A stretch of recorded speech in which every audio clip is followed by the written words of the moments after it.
Hello, can you hear me? Yes, you probably can. Hi, thank you all very much for coming out. This is the 2 o'clock panel called the SNES CD-ROM, the very weird history of gaming's most notorious vaporware. Over the next hour, this is my first time ever doing this panel, by the way. I kind of thought this would be a fun thing to do, and I hope that I was right. For your sake. Over the next hour, fascinating journey through Nintendo's most famous, some would say infamous, piece of canceled hardware, maybe some exciting revelations, maybe some things you never knew before. And I figured it was a really good fit for all of us old game nerds here at the Seattle Retro Gaming Expo. People are watching also on Facebook Live. I hope, too, that this is a good use of your Saturday. So, without any further ado, there's some further ado because I want to just make it really clear. Who am I? Hi, I'm Chris Kohler. I am currently features editor at a gaming website called Kotaku. You might know me from Wired, where I spent about the last 10, 11 years writing all about video games. I am the author of a book called Power Up, How Japanese Video Games Gave the World an Extra Life.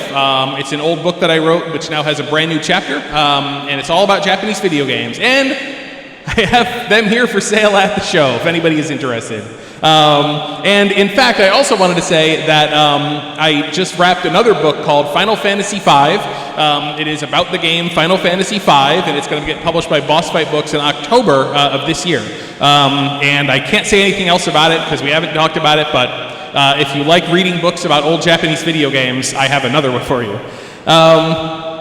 And so, why are we here?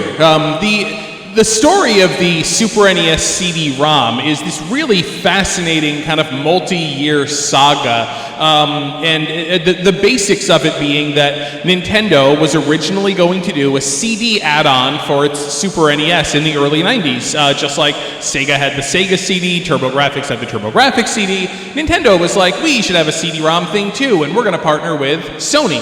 And then instead of partnering with Sony, they sort of broke off their contract with Sony and they decided to partner instead with Philips, which was making the CDI system. And so Nintendo, it sort of scandalized the video game industry because Nintendo essentially like walked out on Sony and went with this other company. And not only that, Sony, you know, so the story goes, was so angry that Nintendo had sort of broken off this deal with them that that's what caused Sony to create the PlayStation and thus actually topple Nintendo from its position in the video game industry. That Sony was essentially in some way a monster that Nintendo created by going back on their deal with them.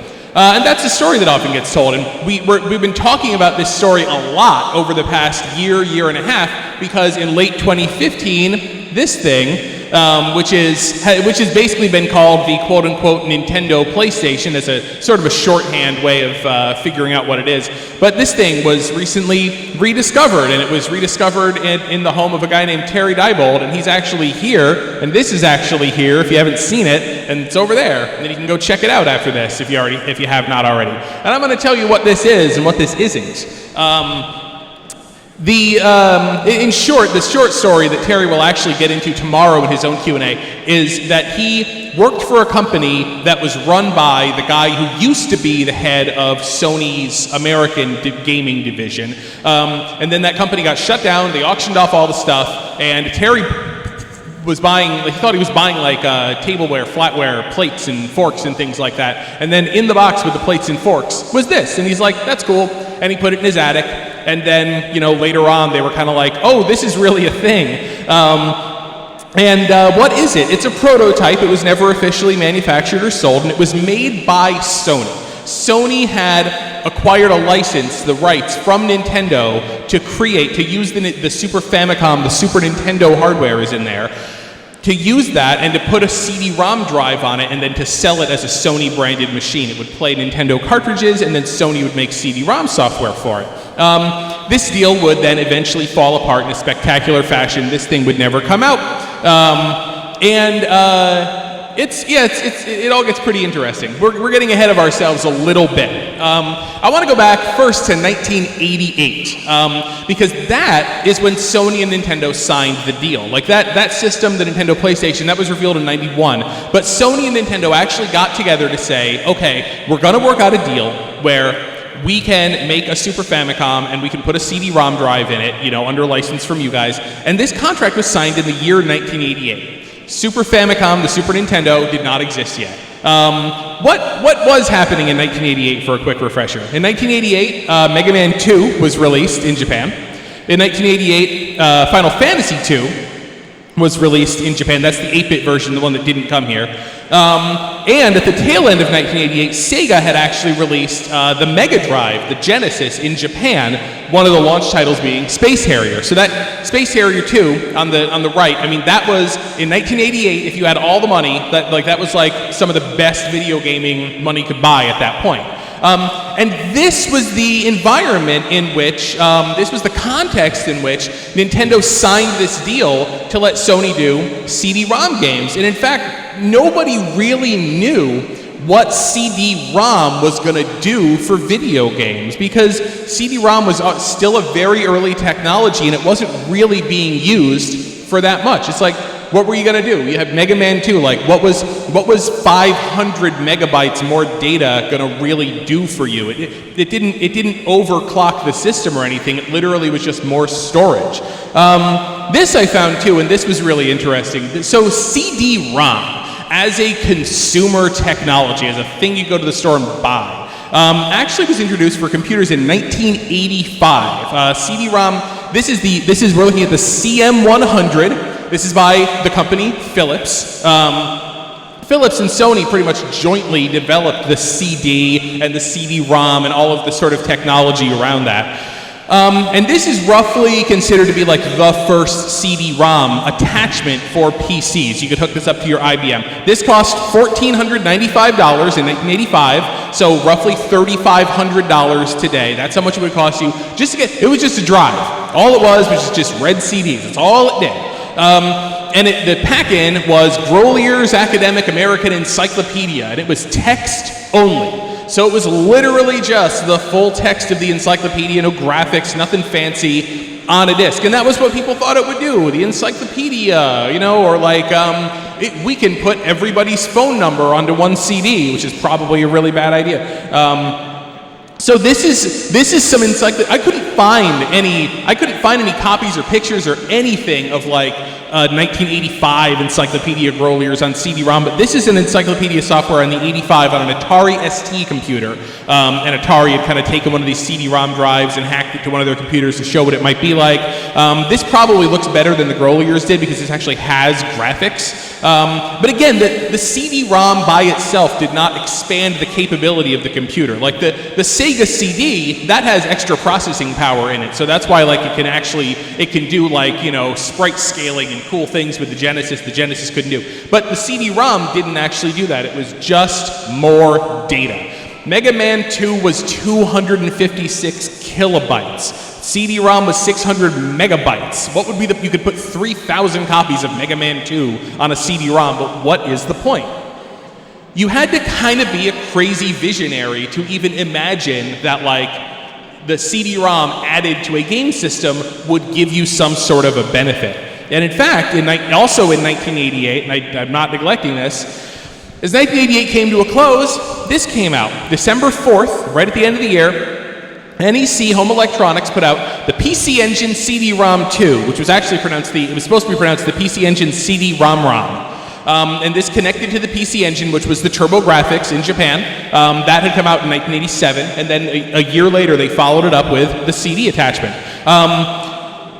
This cost, back when it first came out, about 57,000 yen, so about $600 on top of the cost of the PC Engine. And even that, which was really expensive, was still the cheapest they could absolutely make this CD add-on. Actually, one of the crazy thing is, if you've ever seen either an original TurboGrafx CD or this, there's the PC Engine here on the right, there's the CD-ROM drive over on the left, which is just like a little portable CD player, and then there's the interface unit.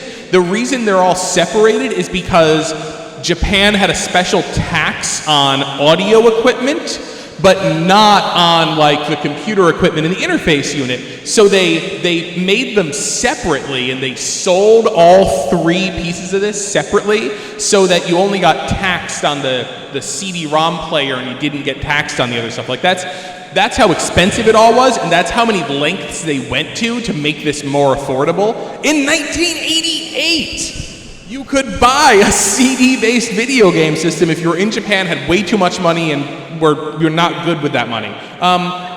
And what did they use it for? On day one, there were 2 launch titles.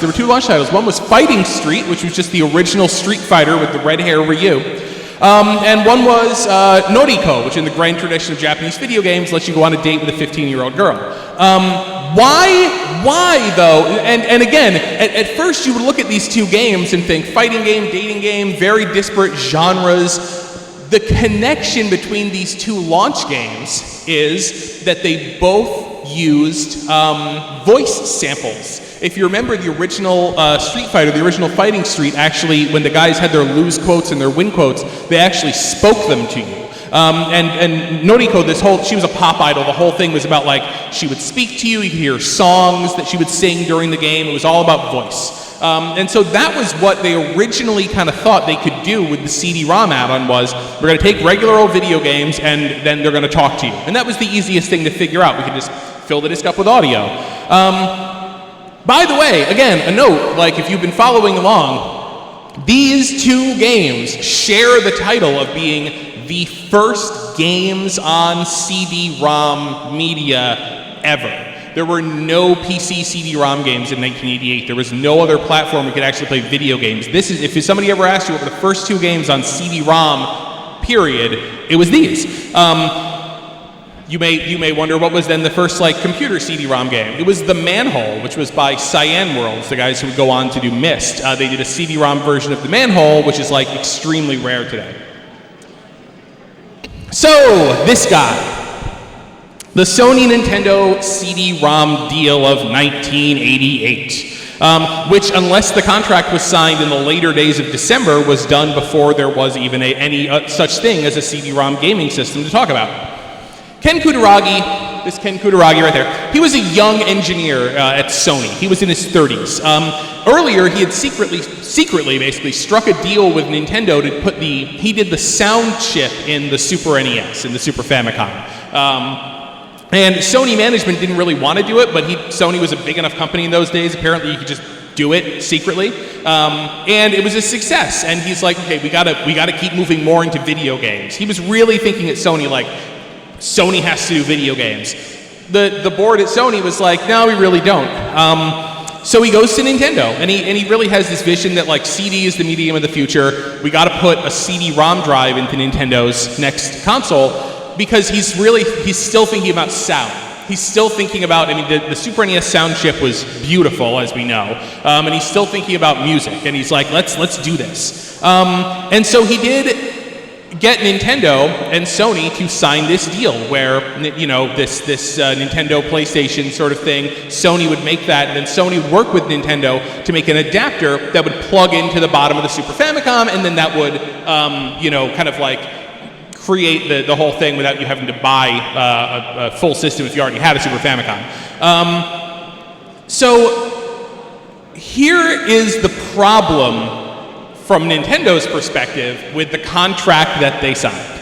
And the interesting part of this deal is that as per the terms of the deal, Sony had the rights to make and produce free and clear by itself any software on the Nintendo PlayStation thing that was on CD. Nintendo had the rights to make cartridges, Sony had the rights to make CD.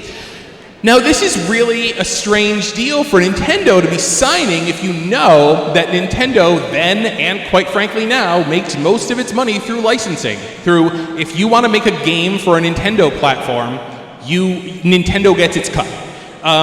And so in the US, Nintendo took it even a step further than they had with the Famicom in Japan. In Japan, the third parties could manufacture their own games and just kick money back to Nintendo. In the US, Nintendo, if you look at the licensed games, Nintendo manufactured all of those. So if you wanted to make games for Nintendo, you had to literally place an order through Nintendo and have them send you the games. They were getting their cut from every side of the equation. So for them to sign over the rights and say, Sony, just do whatever you want, was kind of weird. Why? Maybe Nintendo really just didn't imagine what CD-ROM was going to do in 1988. They looked at it just like, you're looking at it now and thinking, well, what is this thing? What is the benefit of this thing? But I think there is actually another reason. And for that, we're going to go to this guy. His name is Shigeo Maruyama. And he was the head of Sony Music for a while. Then he was the head of Sony Interactive Entertainment, the PlayStation division, for a while after that. And this was a 2016 interview that he did with a Japanese game website called Den Faminiko Gamer, and it was translated by a site called Nintendo Everything. I went back and looked at the Japanese, it looks good. But he was Kudaragi's boss, basically. And he said, among other things in this interview, we explicitly told Nintendo, that we were going to focus on everything but video games. So in this guy's recollection, which is 25 years later, the idea seems to be that Nintendo would make the games on the Nintendo PlayStation, that anything that Sony was doing was gonna be like, the phone book was gonna be like encyclopedias, it's gonna be like movies, music, that sort of thing, not games. So it was gonna be like a Super Nintendo with the ability to also do movies, music, whatever. And that was, and in Maruyama's words, that's what Sony assured Nintendo of. Now, they didn't get it in writing.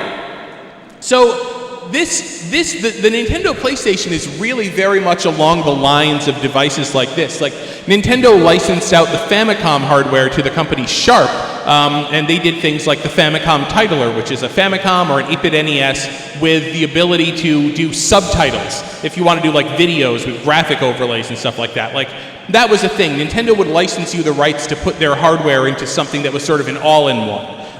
There was also this that I found, and this is really interesting. This is the Bandai HET, or Home Entertainment Terminal. This was shown in a show in 1993. I apologize for the terrible picture, but you can see there's a Super Famicom game. It's like a Super Famicom laptop. There's a Super Famicom game, there's a laptop screen, there's a controller that's sort of embedded, and the way that they kind of sold this thing was that you were also going to be able to hook it up if you wanted to CD-ROM drives or computer peripherals. So, in a sense, Nintendo was okay with like people or other companies taking their hardware and hooking it up to a CD-ROM drive, which Bandai here was going to do. The issue was the software and like who has the rights to make games for this platform. Again, Nintendo probably thought that what Sony's aspirations was this, like just doing, this is the CDI version of Compton's Encyclopedia, like this is what they were imagining. But Sony, in the late 80s, was undergoing a radical transformation from hardware maker to content maker.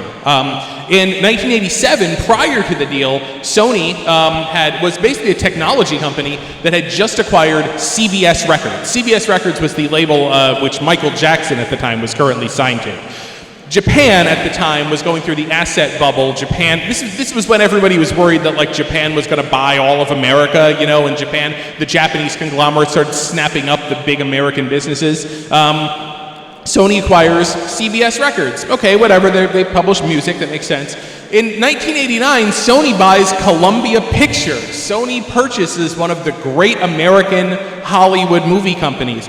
In 1989, again, Sony establishes Sony ImageSoft out in California, making games. They made, I think, Super Dodgeball for the NES. They started out just making Nintendo games because they were signed to partner with Nintendo. They made some NES games, they made some Super Nintendo games. So within a couple of years, Sony went from we make the Walkman to we make all forms of multimedia content. We make movies, music, games. We got that all on lockdown. And they had aspirations. They started very publicly talking about aspirations of like, oh, on the set of the movie Hook, Sony Interactive might be able to go to the set of the movie and say, oh, can we change the background for this scene because we're going to put it in the video game? And they started talking about doing that kind of stuff. And that probably starts getting some gears working at Nintendo, thinking, what were the terms of the contract that we signed with them? So in 1990, the Super Famicom comes out. November 21st, 1990, was released in Japan a little ahead of the US, a little less than a year ahead. It didn't have that many games, actually, for the first year. There were only about 40 Super Famicom games released in the first year. Probably good they waited a little bit for the US because we had a very strong library on day one, but this was kind of slow. You know, the Sega Genesis kind of got off to more of a head start in the US, started making inroads, and in fact, it had already announced the Genesis 2 was going to have a CD-ROM system. So, Super Famicom comes out in Japan, everybody in America is like, when are we getting this thing? Nintendo Power, this is the June 1991 issue. This would have hit subscribers' mailboxes in mid-May, because it's marked June. And this would be a couple of weeks ahead of the Consumer Electronics Show, where Nintendo was going to debut the SNES to the press and to retailers, the US version. E3, the E3 show would not start until 1995, so it was about 4 years away. CES at this point was like what E3 is now for video games, but it encompassed everything. This article just ran down technical basics of the system, like, you know, what the capabilities were. They talk about how Nintendo took that beautiful Super Famicom design and made it super ugly. But also buried in this piece, going out to Nintendo Power subscribers, was this line that said, you can stack the Super Nintendo with other components, for instance, the CD-ROM unit currently being developed jointly by Nintendo and Sony. So, again, going into CES, the line was Nintendo, Sony working together, making the CD-ROM unit for the Super Nintendo. And even, again, just to be really, really clear, like, this was not an afterthought. Like, before the Super Nintendo came out in America, Nintendo was telling people, like, oh, it's going to have CD-ROMs, it's going to have CD-ROMs. They were printing it in the Bible, Nintendo Power. And then the fateful summer CES, the 1991 summer CES. Nintendo is poised to unveil the Super Nintendo to anybody who hadn't read that issue of Nintendo Power, basically. And Sony is poised to have its own press conference in which it's going to talk about the fact that it is working with Nintendo on the CD aspect of the system, and what does that mean? That's what everybody expects. I mean, you've read that Nintendo Power article in June, like that's what was going to happen, and that's not what happens. This event, this CES, the events that occurred there have kind of become mythologized, as I talked about, and what typically these stories are missing a lot of the details that give us a fuller picture of what happened and really can paint a very different picture of what actually occurred. So the myth is that Sony was completely blindsided at the Nintendo press conference. The idea that you know, I'm Nintendo and you're somebody from Sony sitting in the audience, and I'm Nintendo being like, and we're working with, and you're sitting there thinking, with us, with Sony, and then Nintendo says Philips, and you're like, what? Not really. So the timeline usually goes like, okay, June 1st, Sony has its press conference, unveils the PlayStation device over there. Partnership with Nintendo seems great. Everyone is totally oblivious to what's about to happen. June 2nd, the next day, Nintendo unveils the partnership with Philips to develop the SNES CD-ROM, kills the deal with Sony, shocks the audience, people faint. That is not quite what happened.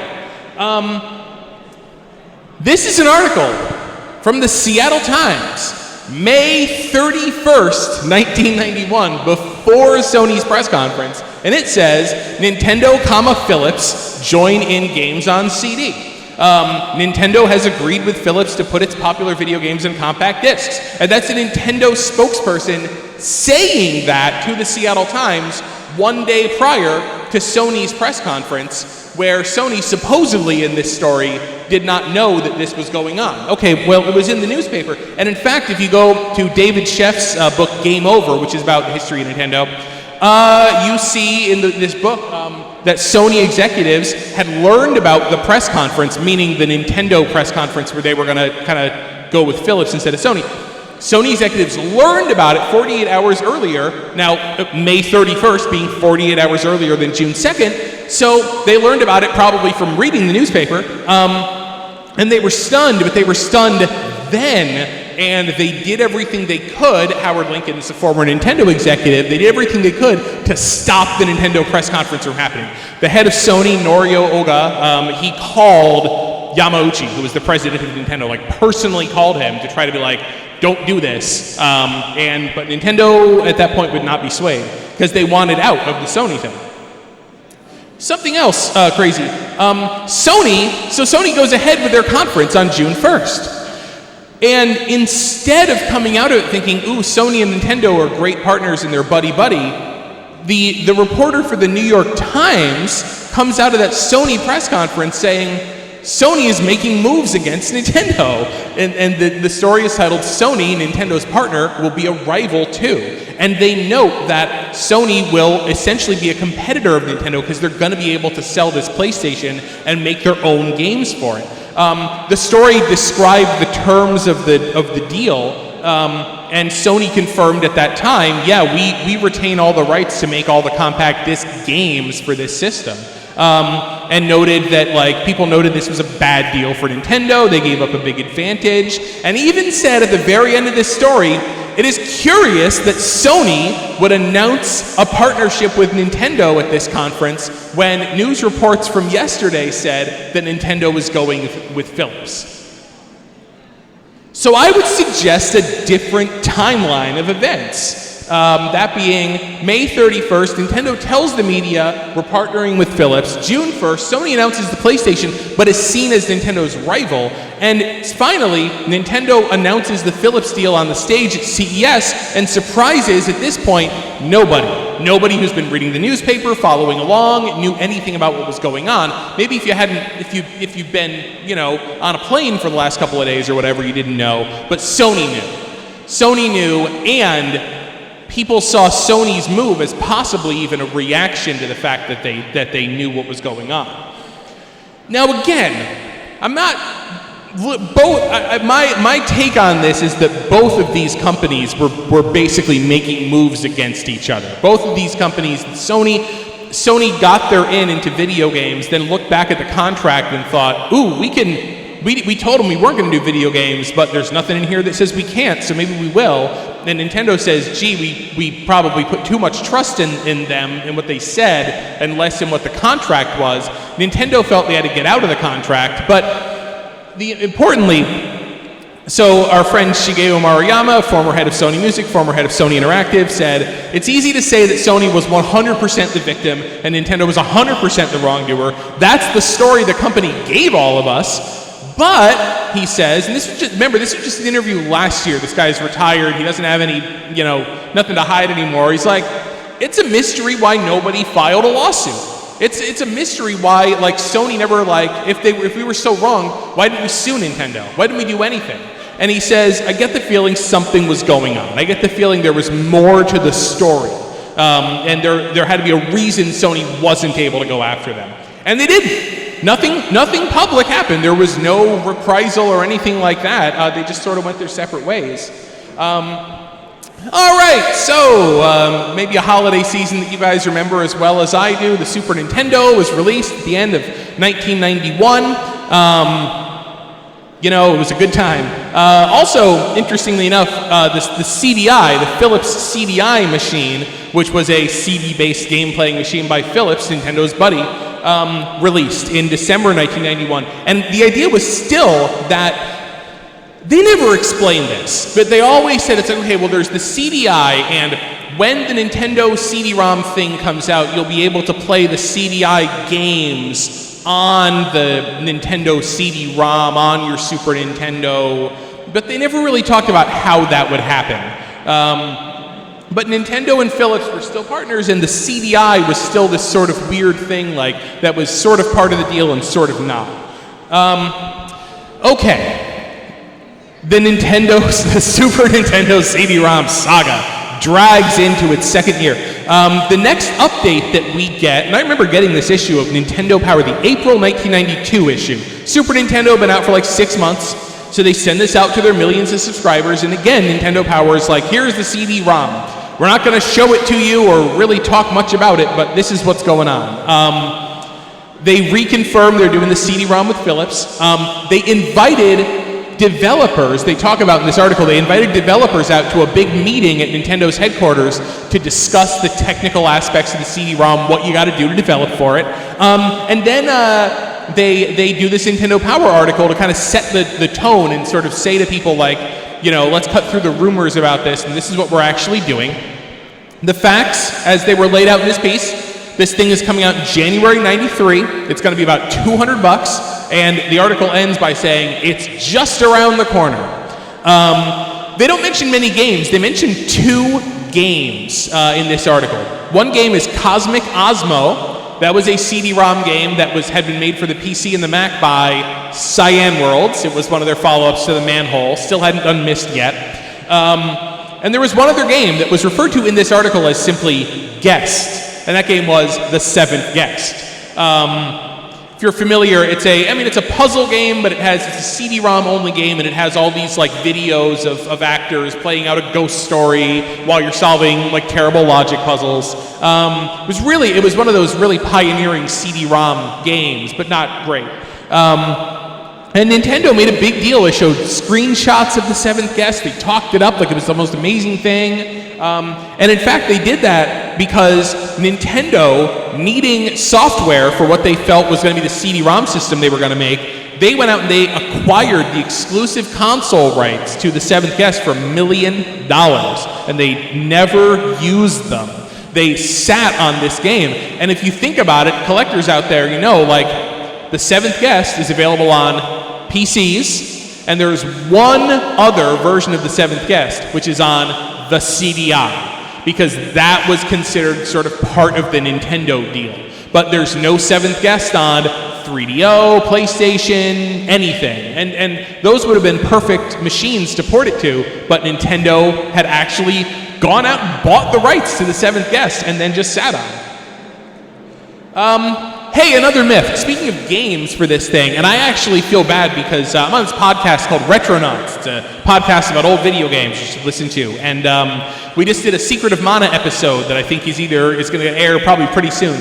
And I stupidly said on this episode, I said, Secret of Mana was originally in development for that Nintendo PlayStation machine, for the Nintendo Sony machine. And then, when that fell apart, Secret of Mana became a cartridge game. And I heard that, and it made sense, and it's like, oh yeah, that makes sense that would be the case, sure. Actually not true. And I realized this only as I was putting together this panel, and I actually realized that, well, okay, so there's Secret of Mana, good game. June 2nd, as we know, that's when the Nintendo Sony deal officially fell apart. On June 28th, that's many, many days after that, Seiken Densetsu 1, that's the Game Boy game that's called Final Fantasy Adventure in the US, that's the first game in the Mana series. Seiken 1 was released in Japan after the Nintendo Sony deal fell apart. They wouldn't have started making Secret of Mana until after that game was done, because it was the same team, and you wrap one game and you take a break and then you start another one. And then, in fact, Secret of Mana, Seiken Densetsu 2, was released in Japan on August 6, 1993. So looking at this, the timing does not work. There's no way that they moved it from CD to cartridge because of the Sony Nintendo deal falling apart. This Secret of Mana was definitely, only just because of the timeline, was in development for the Nintendo Philips CD-ROM add-on. And in fact, we know this because this is a very rare piece of paper that I don't own, but I found a scan of it. The Ogopogo Examiner. This was a newsletter that Squaresoft, sent out to the people whose addresses it had back in the 1990s. And they actually say in the newsletter, one of the articles, about Square is working on CD-ROM video games. And this was spring 92, and this was for the Super NES add-on and everything. So, in fact, this is them talking about, basically Secret of Mana was the first game that they were working on. It was probably the only game at the time that they were working on for this new piece of hardware. And that's what they're referring to here. So, what does that mean? Why am I spending so much time on this? It means that even though they got that original PlayStation prototype working, it means that if we ever find the CD version of Secret of Mana on a CD somewhere, it's not going to run on that thing because it was being developed for the other thing. And in fact, the fact that it took 2 years to make Secret of Mana is really indicative of like serious development problems. 2 years would be really fast to make a video game today, but back in the day, in the early 90s at Square, a year. Like any game you can think of, Final Fantasy II, you know, Romancing Saga, whatever, like they whipped those out in 1 year, pretty much on the dot. So the fact that one took 2 years is really indicative of a development history in which they were literally making a CD-ROM game, and then it's not that the project shut down, it's that it got delayed and delayed and delayed until Square was finally like, oh, Nintendo is BSing, like they're never actually going to make this thing. But Nintendo was still going on and on about CD-ROM all that time. This is another big date. This is another big date that happened. This was Kutaragi, and that's Norio Oga, that he was the CEO of all of Sony.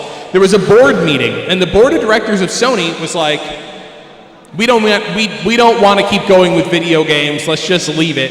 And Kutaragi basically, at this point, this was sort of where the PlayStation, as a standalone system, it was born in this board meeting, because Kutaragi went to Oga-san, the head of Sony, was just like, hey, Nintendo humiliated us. Like, they you know, dishonored us. Like, are you gonna let them do that? Like, we have to answer this. Like, we must, you know, make a video game system and fight them because they ruined the good name of Sony. And Oga was like, yeah, I think you're right, actually. I'm still kind of burned by what happened there. So that's when he sends Kutaragi to work in the music division, which was the former CBS Records, under Maruyama. He sends him over there, so he's sort of isolated away, so we can start working on the PlayStation as a standalone unit. Now, the really funny thing is this. Not everyone at Sony agreed with this idea that they were going to break away, make their own video game system. And in October 1992, it gets reported that Sony is now back on board with Nintendo and the Super NES CD-ROM attachment. And they say, yo, yeah, we're going to partner with Nintendo and Philips, and we're all going to work together on this thing. Sony basically comes back to the bargaining table, and the key difference in the agreement that they have now is that Sony doesn't get to make games. Sony agrees explicitly, like, you can make movies, music, Compton's Encyclopedia, that's it. It can't be a video game. There's a book called Console Wars, which is a really good book, and it describes this second agreement as an action of Sony's old guard, of basically like the rest of the board that wasn't into the idea of the standalone PlayStation, basically showing that they still had influence, because they were just like, look, you know, let's just partner with Nintendo and get their money. Why take all the risk ourselves?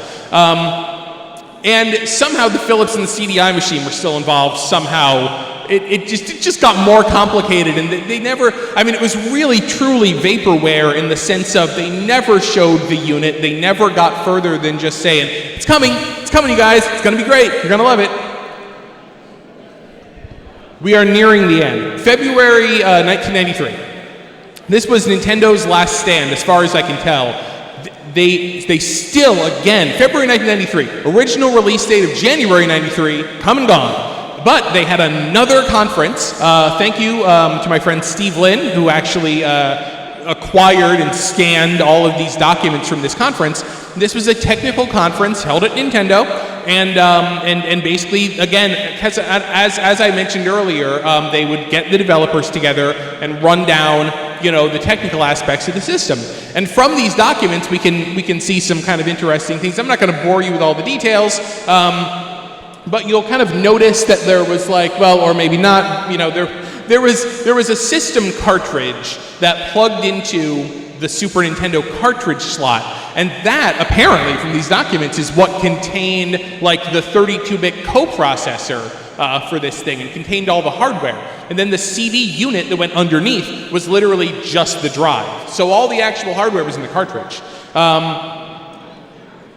Really interesting thing here, this is the third page of this, is in the lower right-hand corner, the custom N disc for Super NES CD-ROM system. It's down in the bottom there. And the guy whoever it was who got this document from Nintendo was taking notes during the meeting, and he writes down here that this box around the circle is the cartridge or the caddy.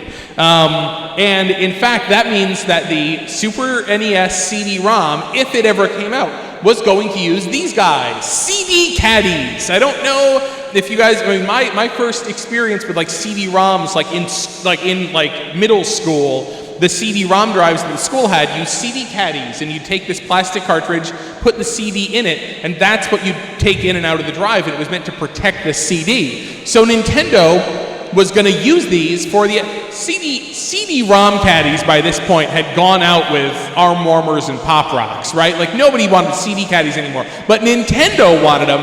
Why? Not to protect your CDs. Nintendo wanted these because they were going to put the security chip in the CD-ROM caddy as a way of basically just brute forcing locking down the CD so you couldn't just make a CDR and pop it into this thing and run. Because Sega CD had no copy protection. I don't think the Turbo CD did either. I think you just copy a game, pop it in, done. And so instead of developing any kind of software, system, because like the Sega Saturn, the Sega Dreamcast had software-based piracy prevention systems. Nintendo had no such thing. They were literally going to put a chip in the caddy, and that was the security, and you couldn't use it without the caddy. And then they'd seal it all up like a VGA game. So that was what it was going to be. And then we didn't hear about it for a long time, and finally, Nintendo was just like, no, we're not going to do CD-ROM. Sorry, just kidding, bye. They never showed it, they never did anything, and what ended up happening was they signed a deal with Silicon Graphics to produce what was called Project Reality, which became the Nintendo 64, and that was going to use cartridges. So they were just like, we're never going to make a CD-ROM machine, and this was it. It was February 11th, 1994, officially puts the kibosh on the whole thing. Now, of course, the Super Nintendo then went on for another 2 great years, and a lot of what may have contributed to Nintendo's thinking of not needing a CD-ROM to stay relevant, a lot of it has to do with like Star Fox and the Super FX chip. The fact that they were able to add the Super FX chip to the cartridges to do polygonal games just on a standard Super NES. A lot of it has to do with Rare and Donkey Kong Country, and the fact that Rare was able to develop the technique to sort of pre-render Donkey Kong, but then render it out back as sprites on the Super Nintendo. Like, they had developed some really interesting hardware and software solutions that allowed them to really up-level what the Super Nintendo could produce as far as pictures without needing extra add-ons. And so those games were so successful that I think that contributed to the realization that, like, we don't actually need a CD-ROM unit. And so, of course, Sony, the rest is history there. In 1994, just a few months after Nintendo got out, Sony got in, releases the PlayStation in Japan, and, sort of very quickly makes moves to take over Nintendo's market because, again, they're not as, strong-handed as Nintendo was, heavy-handed with licensing. It's cheaper to make the games. They're not using CD caddies. You can just produce a CD-ROM. It costs you pennies to make a ROM cartridge. They did a ridiculously good job of basically just wresting the video game market away from Nintendo. And this impactful, this piece of hardware that existed as prototypes and as ideas, that changed the video game industry, absolutely changed the face of everything. We have it's an intangible thing. I think that's why people are so excited to see or to play, the Nintendo PlayStation model, which was really, that was version 0.0001. That was a Super Famicom with a CD-ROM drive. It does not have any upgrades whatsoever. And then the dream kind of grew from there, but like to have that like in person, to especially even to look at those technical documents, like to just have some evidence that this thing was real and existed is really fascinating. Oh, I'm sorry. There actually is some more evidence that this deal existed because Nintendo, cover your eyes, children, did the deal with Philips, and Nintendo gave something away to Philips as well, which is because to get Philips on board with Nintendo, they had to give them something, and they allowed Philips to make games based on Nintendo's most legendary franchise characters, and that's how we got the three worst Zelda video games ever made. And this is, as far as retail products, this is the only evidence that exists out there. These are the only games that ever came out that would even be considered like Nintendo CD-ROM games in some kind of capacity. And other than that, I mean, the Super Nintendo CD-ROM, for now, unless somebody finds, one of the add-ons or something like that, is still just very much this idea. But I think, you would agree after all this that it really did change everything. So yeah, thank you all very much for being here. I'm Chris Kohler. I really appreciate you coming out, watching on stream, taking some time out of your Saturday either way. And thanks very much. A reminder, I have that book. It's over there. It's for sale, and you can come and say hi later on. Sound good? All right, great. Thanks. Bye, everybody.